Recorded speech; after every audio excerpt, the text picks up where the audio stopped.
The first light of dawn filtered through the wide, curtainless windows of Samuel Grant's loft, casting a soft amber hue on the polished wood floor. The hum of the city below, Centropolis, was a low, mechanical heartbeat, rising with the sun. Above all, Samuel moved without speaking. The apartment was large by city standards, a wide, open-plan space perched 15 floors above the street. Exposed steel beams crossed the ceiling. The walls were painted a muted gray, stripped of any artwork except for a single, faded print of a forest trail, hung slightly crooked by the front door. Morning light poured across the floors, catching the edges of a battered leather couch sagging in the middle, a low-glass table cluttered with half-read books and scattered research notes, and a heavy oak desk pushed against the far wall. The desk was a small island of memory, notebooks stacked with meticulous precision, old photographs turned face down, and a dormant terminal blinking faintly in sleep mode. The kitchen was little more than an alcove. Counters scrubbed clean, but scarred by years of careless cups. A line of mismatched mugs waited in the sink, patient monuments to a man who no longer cared to clean them. There were no plants. No new decorations. The air was dry and cool, carrying the faint, stubborn sense of roasted coffee beans, aged paper, and old metal. It was a place designed for survival, not for living. Samuel turned off the alarm before it could ring. He brewed coffee before his mind had fully woken.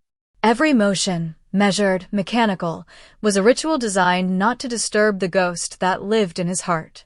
As he waited for the coffee to brew, Samuel found his mind slipping unbidden backward. Back to when mornings had meant something. He had met Amelia Voss at Calden University, a crumbling but proud institution nestled among older cities and newer ambitions. Calden was a place where rain softened the stone walkways and ivy climbed across forgotten stairwells, where the air smelled of rain, old paper, and electric hope. Samuel had been a scholarship student, quiet, intense, and already carving a name for himself in advanced artificial intelligence. Amelia had been the wonder of the biosciences division, bold, brilliant, unafraid to challenge anyone, even the professors who barely understood her theories. He remembered the way she moved through the library stacks, quick, decisive, her auburn hair catching fire in the sunlight, her hazel eyes alive with unspoken dreams. She had an aura of inevitability, as though the world itself had been waiting for her to arrive. They collided one afternoon outside the physics hall, Samuel burdened with a precarious tower of textbooks, Amelia balancing coffee and loose papers. The crash was inevitable and transformative. "You should invest in a cart," she had said with a laugh, crouching to gather the spilled books. That laugh. It had rewired his heart in a way no logic ever could. They became inseparable. By the end of that first year, they were not just partners in study but in life. Samuel proposed on the steps of the old philosophy building, awkward, earnest, terrified, and Amelia said yes before he could even finish asking. They married the following spring, Samuel at 25, Amelia just shy of 23. It was a small ceremony in the university gardens, under a sky heavy with the scent of rain and lilacs. Their wedding bands were simple, plain silver, no embellishments, but to Samuel, they shone brighter than anything he'd ever built. For a time, the future had seemed endless. Days lost in dusty archives. Nights spent arguing over the future of consciousness under the old astronomy dome. Samuel, methodical and cautious. Amelia, wild and fearless. Where he built systems, she dreamed of souls. She finished her PhD in biosciences by 25, specializing in regenerative neural tissue. Samuel followed, earning his doctorate in advanced AI. Both of them graduating with honors. Both of them believing they could change the world. He remembered her sitting barefoot on the dormitory lawn, sketching out neural pathways with one hand, catching fireflies with the other. Unburdened. Unbreakable. Until the diagnosis. Amelia fought the cancer the way she fought everything, with brilliance, with stubborn joy. But medicine, no matter how advanced, had not caught up to her. She died at 28. He was 30. 15 years later, Samuel still moved through his mornings as if she might return at any moment. As if he could will her back by simply surviving long enough. The coffee finished brewing. He poured it into a heavy ceramic cup, chipped at the rim from years of quiet neglect, and carried it to the window. The city below was waking.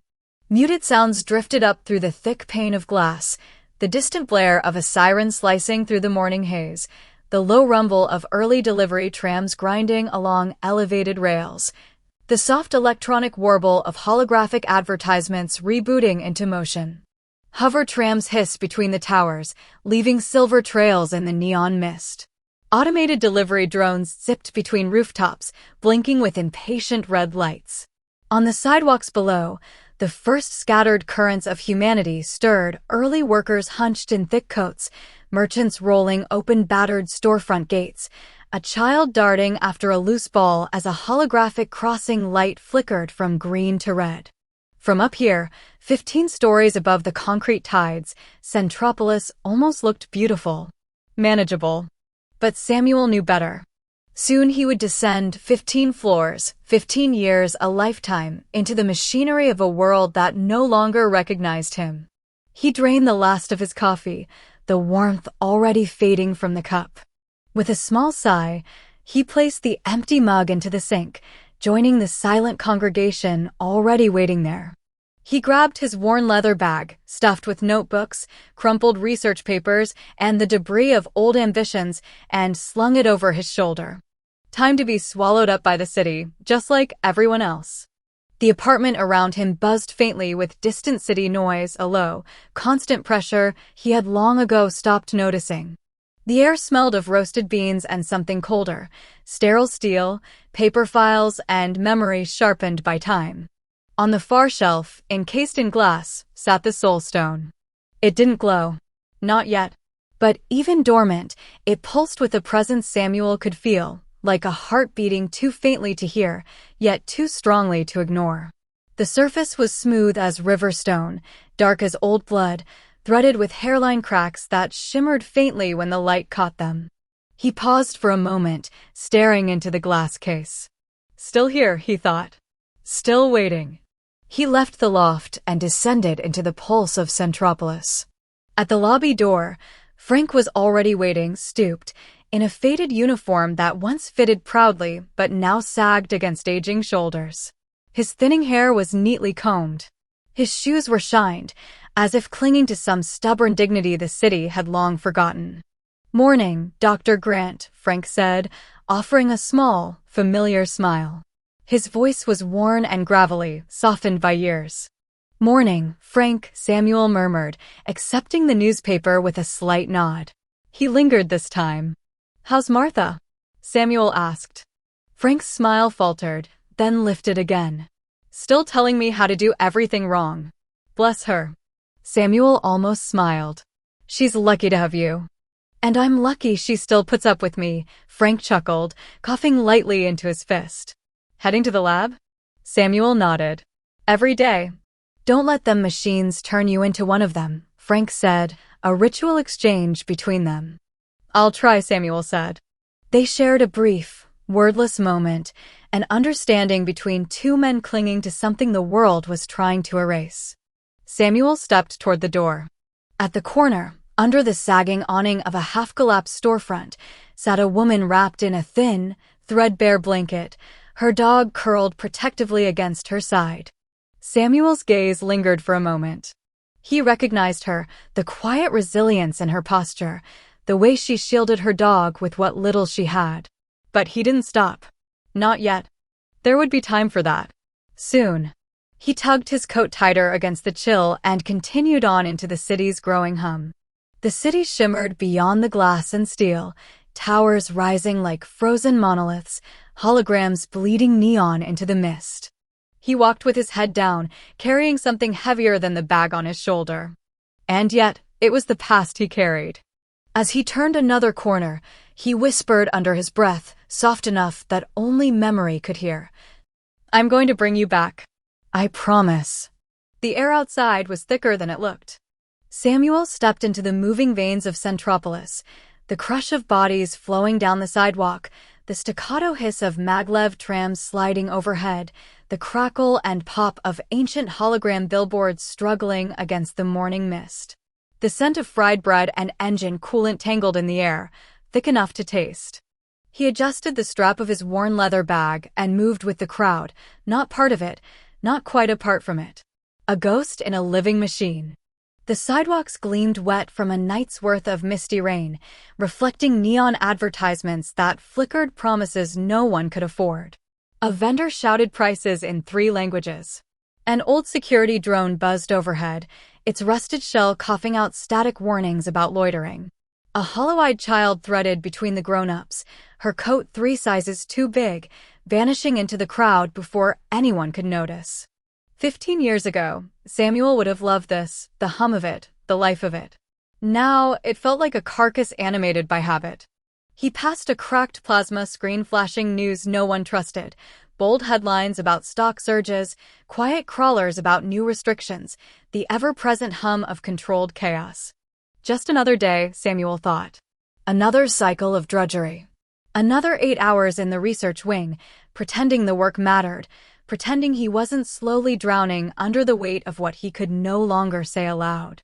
The streets blurred past him in flickers of color and noise. But Samuel barely saw them anymore. His thoughts drifted backward, pulled against the current of the morning tide. He remembered the early days, when he and Elias Krell had believed they could change everything. Not just artificial intelligence. Not just robotics. Memory. Identity. The human soul, digitized, preserved forever. The Nexus grants had poured in back then, fueling their ambition. The labs had gleamed like temples. Everything was possible. Until it wasn't. Samuel tightened his grip on the strap of his bag as he walked. He could still hear Krell's voice, so certain, so hungry, arguing that control was the future. Samuel had argued for preservation, for freedom, for memory unbound. But in the end, Nexus had made the decision for both of them. They cut the funding, closed the labs, classified the research, sealed it away under so many layers of bureaucracy and silence that even speaking of it became dangerous. Krell had adapted easily, sliding into government projects, private sector contracts, new toys for new masters. Samuel couldn't. He hadn't wanted to build cages. He had wanted to build windows, bridges. So he left. He burned through his savings to buy equipment, rented dusty labs no one wanted, bartered for components on the edges of the city where no Nexus official ever bothered to look. He built it alone. Because some promises were too sacred to sell. A security patrol drifted overhead, 2 drones cloaked in metallic gray, their sensors sweeping the crowd like unseen fingers. Samuel kept his head down, his posture casual. He told himself it was only habit. That no one cared anymore. That he was just another man with a worn bag and a tired face, vanishing into the static of the morning commute. But sometimes, at the edge of his senses, he felt it. Eyes. Pressure. A lingering awareness, as if someone somewhere still remembered him. And still cared. He moved a little faster, boots scuffing against cracked pavement, the city's heartbeat pounding hollowly in his ears. The building looked the same as it had yesterday. And the day before. And the month before that. A gray slab squeezed between 2 glass giants, the old research annex at the corner of Helix Avenue and 3rd. Once it had been a hub for private biotech initiatives, independent, hopeful, reckless. Now it was mostly forgotten. A mausoleum for abandoned projects and fading ambition. The automated entry scanner blinked lazily as Samuel swiped his worn clearance card. The doors sighed open, reluctant. Inside, the air was colder, drier. It smelled of bleach, rust, and the faint, lingering echo of electronics left running too long without purpose. Fluorescent lights buzzed overhead, some flickering at the edges like tired eyes struggling to stay open. Half the offices were empty, their glass walls covered in peeling privacy film. The rest were occupied by ghosts, technicians buried in monitors, contractors pretending not to notice one another, researchers filling quota sheets instead of solving problems. No one looked up as Samuel entered. That suited him just fine. He made his way down the corridor to his assigned workspace, a narrow slice of a lab that stank of ozone and dust, crammed with aging servers and outdated equipment Nexus hadn't bothered to reclaim. The monitor on his desk booted up sluggishly, casting a pale blue glow across worn schematics and a cracked coffee mug someone had abandoned months ago. Another day. Another round of meaningless data runs. Another carefully logged series of experiments designed to fail slowly enough to justify the next grand extension. Samuel sat, dropped his bag on the floor, and exhaled a long, silent breath. He wasn't here to succeed. Not really. Success would draw attention. Questions. Eyes he didn't want. Better to let them believe he was tired. Broken. Forgotten. Better to work in the margins, in the places they didn't bother to look. Better to remember the real work, the real promise, was hidden, waiting, breathing quietly in the spaces between the failures. Just like he was. Hours slipped past like water down cracked pavement. Samuel cycled through data runs, input simulations he already knew would fail, updated reports no one would read. His hands moved automatically across the console, the old rituals of a life that had once meant something. Outside the windowless lab, the world turned without him. The city darkened. Neon veins brightened against the deepening dusk. The tide of humanity shifted, office workers replaced by night vendors, commuters replaced by shadows. When the system pinged the end of his shift, Samuel closed the console without ceremony. No one noticed him leave. No one ever did. The scanner at the lobby buzzed again as he passed through, an indifferent farewell. The night air hit him like a wall. Colder now. Sharper. The smells of the city had changed, less metallic, more organic. Grilled meat from street carts. Spices wafting from hidden alleys. Trash fires burning in rusted barrels near the edges of the commercial zones. Samuel adjusted the strap of his bag and turned toward home. Ahead, a few vendors still clung stubbornly to the sidewalks, their carts casting long shadows under the flickering neon. The crowds had thinned, but not disappeared. Centropolis never truly slept. He walked without hurry, without destination beyond the simple gravity of habit. It was just another evening. Just another small cycle of a world that had long since forgotten how to dream. But not everyone was forgotten. Not yet. The city at night was a different creature. The streets still buzzed with energy, but it was a rougher kind of life, the polished corporate masks stripped away, leaving only raw survival underneath. The sidewalks were slick with rain and neon light. Smoke curled from corner food carts. The hiss of frying oil mixed with the low hum of broken neon signs blinking against the dark. Samuel adjusted the strap of his bag and kept moving, each step automatic. Around him, Centropolis lived on, vendors shouting half-hearted offers, scavengers picking through public waste bins, night shift workers staring blankly ahead under the bruised purple glow of street lamps. Near a burned-out subway entrance, a musician played to no one. A battered acoustic guitar hung from his thin shoulders, fingers picking out soft, broken notes that barely rose above the city's constant hum. The song wasn't polished. It wasn't perfect. But it was real, stubborn, and human, defying the machines and the cold with every fragile chord. Samuel didn't stop, but the music followed him down the street like a shadow. It was beautiful, in a ruined kind of way. It was alive. And somehow, Samuel felt more at home in this broken city than he ever had in the glittering towers he once dreamed of conquering. The smell found him first.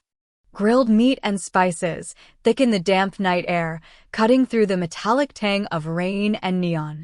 Samuel slowed instinctively. Half hidden between a boarded-up pharmacy and a graffiti-scarred alley, a street vendor worked a battered steel cart, steam hissing from a grease-slicked grill. The vendor was older, skin weathered by too many winters, eyes sharp and restless.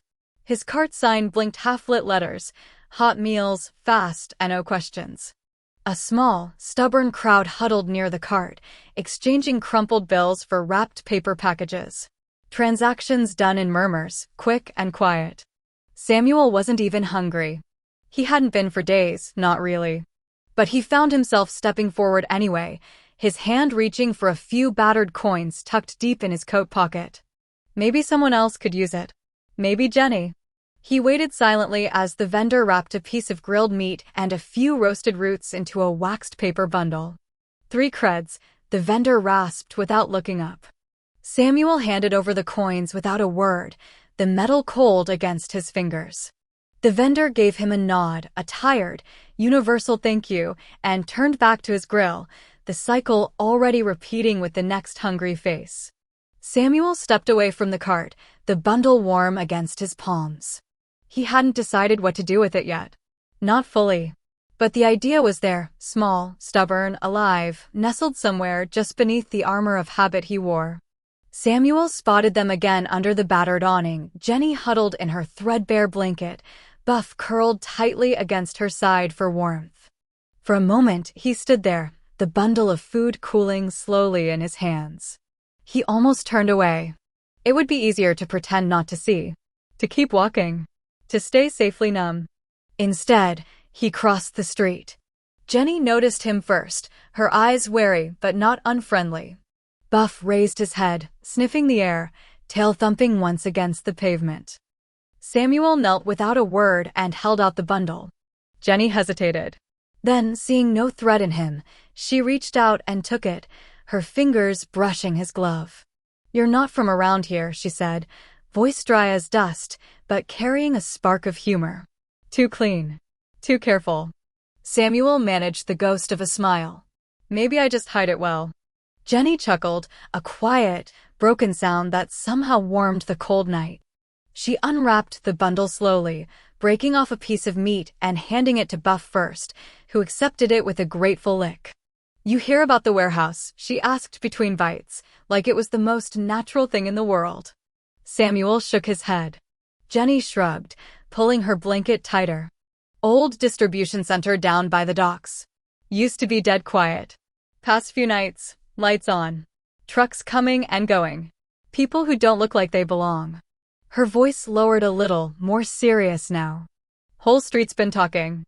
Something's happening down there." Samuel listened, filing the information away without comment. Jenny didn't seem to expect an answer. She fed Buff another scrap and leaned back against the wall, eyes drifting half-closed. Samuel stood slowly, adjusting the strap of his bag. "Thank you," he said quietly. Jenny cracked one eye open and gave him a lazy salute with 2 fingers. "Stay warm, stranger." Samuel nodded once and moved on, the city swallowing him again. But the seed was planted. The warehouse. The movement. The idea. And somewhere deeper still, beneath the weight of grief and failure, another seed stirred. Memory is not enough. Survival, that's the real story. The morning came gray and sullen.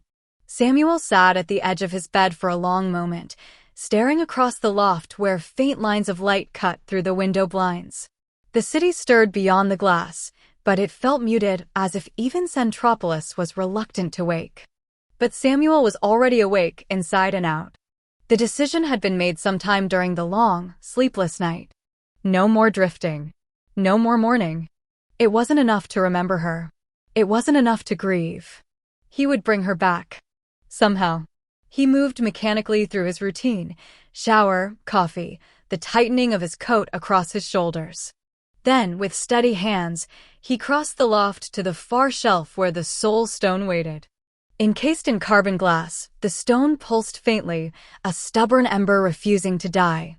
Samuel deactivated the case, the faint hiss of pressure releasing into the stale morning air. Carefully, he wrapped the soul stone in a plain cloth and tucked it deep inside his worn leather bag, cradling it like the last fragment of a dream he refused to surrender. He slung the bag over his shoulder and paused once more, scanning the silent room. There was no farewell. Only the weight of what was coming. Without a word, Samuel stepped into the hallway and disappeared into the waking city. The city was already awake by the time Samuel reached the streets. Centropolis moved around him, vast, mechanical, impersonal. Hover trams hissed between skeletal towers. Vendors shouted half-heartedly from recessed stalls. The air was thick with the mingled scents of ozone, fried bread, and damp concrete. Samuel threaded through it all without truly seeing it. The weight of the soul stone pressed against his side through the bag's worn leather, heavier than its size should allow. Not a burden. A promise. He moved differently now, not faster, not slower, but with direction. Each step carried a quiet urgency, invisible to the crowds who drifted past him, eyes lost to implants and augmented overlays. The musician was there again, huddled near the broken subway entrance. The same battered guitar. The same stubborn melody. Fighting against the noise and neon and indifference. Samuel caught only a few notes as he passed, a chord progression that lodged in his mind like an echo. It was imperfect. Fractured. And somehow it was still beautiful. He crossed into the research district. Here, the city grew sterile, glass and metal without soul, buildings without names, workers without faces. The scanning arch at the district entrance blinked recognition at his neural ID. The security drone overhead dipped in acknowledgement and then returned to its lazy patrol. Samuel didn't slow. The weight in his bag shifted with each step, a silent heartbeat against his side. He passed others in the corridors, technicians with vacant stares, researchers murmuring softly into unseen comms. No one noticed him. Or if they did, they quickly looked away. It was better that way. At the far end of the avenue, his destination loomed, a faceless slab of obsidian glass reflecting the gray morning sky. No signs. No windows.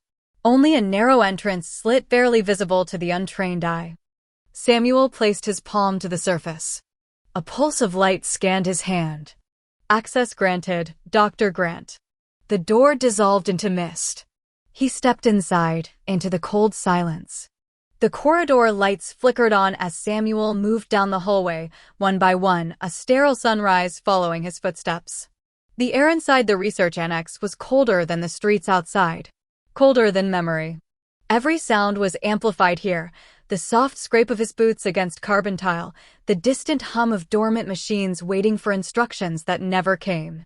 He passed empty workstations, their monitors dark, chairs left askew, as if the people who once filled them had simply evaporated.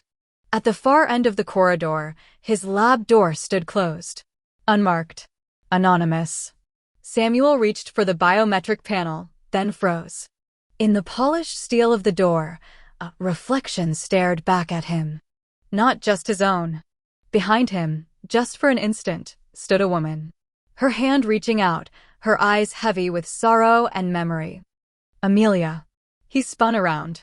Nothing. Only the cold corridor and the empty silence waiting to swallow him whole.